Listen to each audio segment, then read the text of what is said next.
नमस्कार, दिन भर के अंतर्राष्ट्रीय खबरों पर आपका स्वागत है। आज के इंपॉर्टेंट हाइलाइट्स की बात की जाए तो भारतीय नौसेना का महत्वाकांक्षी twin engine deck based fighter programme महत्वपूर्ण डिजाइन चरण में प्रवेश कर रहा है। प्रोजेक्ट 2025 तक क्रिटिकल डिजाइन रिव्यू पूरा करेगी, जो विकास और उत्पादन से पहले अंतिम डिजाइन का संकेत देगा। TDBF को पुराने MiG-29K के रिप्लेसमेंट के रूप में देखा जा रहा है और यह नौसेना की आधुनिकीकरण योजनाओं का प्रमुख हिस्सा है। प्रारंभिक समय सीमा 2026 की पहली उड़ान के लिए थी, लेकिन अब जटिलताएं इसे 2029 तक खींच सकती हैं। प्रोटोटाइप की उड़ान परीक्षण चरण में लगभग 1000 सॉर्टीज शामिल होंगी, जिसमें महत्वपूर्ण डेक लैंडिंग और टेक ऑफ शामिल होंगे।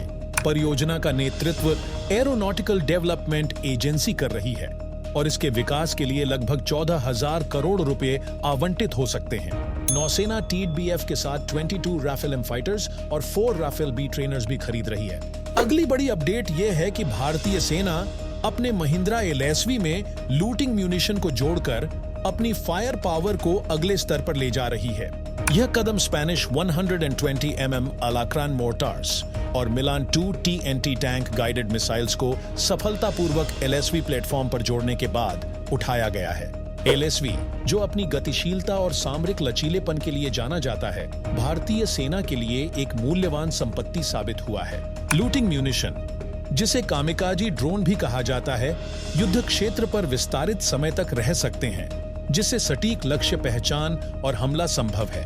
भारतीय सेना कथित तौर पर ऐसे मल्टी कैनिस्टर लॉन्चर की तलाश में है जो एकल LSV से कम 4 लूटिंग म्यूनिशन को लॉन्च कर सके। एक निजी क्षेत्र की कंपनी के साथ बातचीत हो रही है, जिसने हाल ही में सेना को लूटिंग म्यूनिशन और संबंधित उपकरणों की आपूर्ति की है। लूटिंग म्यूनिशन को जोड़ने से न केवल हमलावर क्षमता बढ़ेगी, बल्कि यह टोही और निगरानी में भी सहायक होगा। अगली प्रमुख खबर यह है कि भारत की नौसेना को वर्ष के अंत तक रूस में निर्मित 2 स्टील्थ फ्रिगेट्स में से पहला मिलने की उम्मीद है। पहला फ्रिगेट, जिसे INS तुशील कहा जाता है, रूस में समुद्री परीक्षणों से गुजर रहा है और जल्द ही भारतीय नौसेना द्वारा स्वीकृति परीक्षण के लिए तैयार होगा। इसकी डिलीवरी सितंबर 2024 में होने की संभावना है। दूसरा फ्रिगेट INS तमाल फरवरी 2025 में डिलीवर होने की उम्मीद है। ये फ्रिगेट्स तुशील क्लास का हिस्सा है, जो वर्तमान में सेवा में चल रहे तलवार क्लास फ्रिगेट्स के उत्तराधिकारी हैं।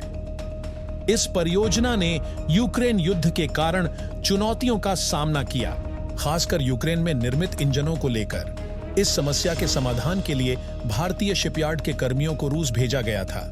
रूस में बने फ्रिगेट्स के पूर्ण होने के निकट होते हुए गोवा शिपयार्ड लिमिटेड में 2 अतिरिक्त तुशील क्लास फ्रिगेट्स का निर्माण भी जारी है।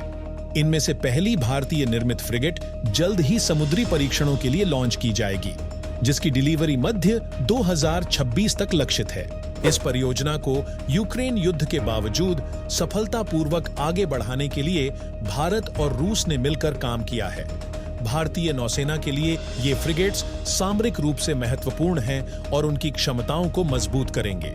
अगली बड़ी जानकारी यह है कि कैलानी स्ट्रेटेजिक सिस्टम्स लिमिटेड ने घोषणा की है कि उसकी तोपखाने के गोला बारूद की उत्पादन क्षमता अगले 3 सालों के लिए पूरी तरह से बुक हो चुकी है।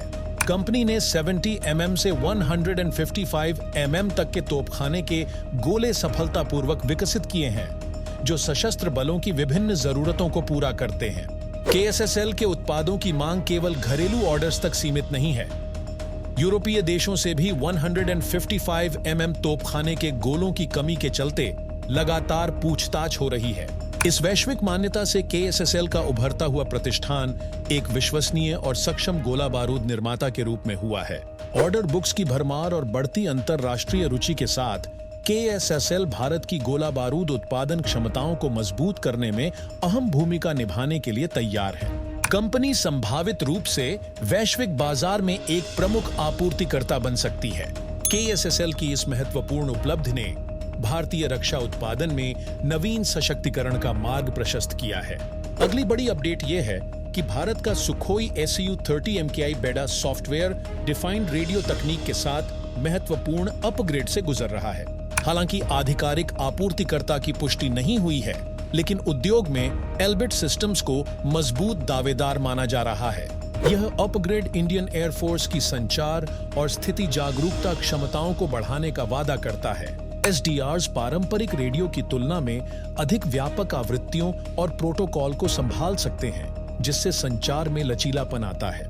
SDRs को उन्नत एन्क्रिप्शन एल्गोरिदम के साथ प्रोग्राम किया जा सकता है, जिससे संचार सुरक्षित और जामिंग प्रतिरोधी होता है। SDRs का सॉफ्टवेयर आधारित स्वभाव नई सुविधाओं के आसान अपग्रेड और एकीकरण को संभव बनाता है।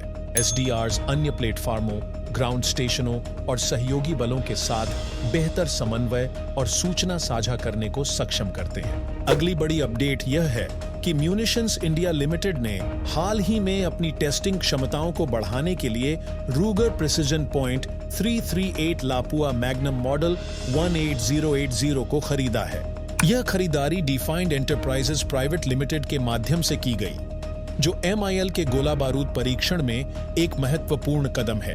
स्टर्म, रूगर एंड कंपनी उच्च मानकों के साथ अमेरिका में बने विश्वसनीय फायरआर्म्स के निर्माण के लिए प्रसिद्ध है।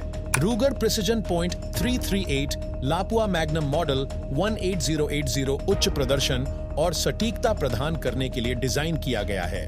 इस राइफल में भारी कंटूर बैरल, समायोज्य ट्रिगर, इनलाइन रिकॉइल पार्ट और प्रिसिजन MSR स्टॉक जैसी कई विशेषताएं हैं। राइफल का बैरल ठंडे हथौड़े से बना होता है, जो उत्कृष्ट सटीकता और स्थायित्व सुनिश्चित करता है। राइफल में एम्बिडेक्स्ट्रस मैनुअल सेफ्टी, 30 MOA पिकैटनी रेल और उच्च गुणवत्ता वाली CNC मशीनिंग जैसी विशेषताएं भी शामिल हैं। इस विषय पर अपनी राय हमें कमेंट करके बताएं। इस वीडियो को लाइक करें, शेयर करें और नए वीडियो के लिए चैनल को सब्सक्राइब करना न भूलें। धन्यवाद।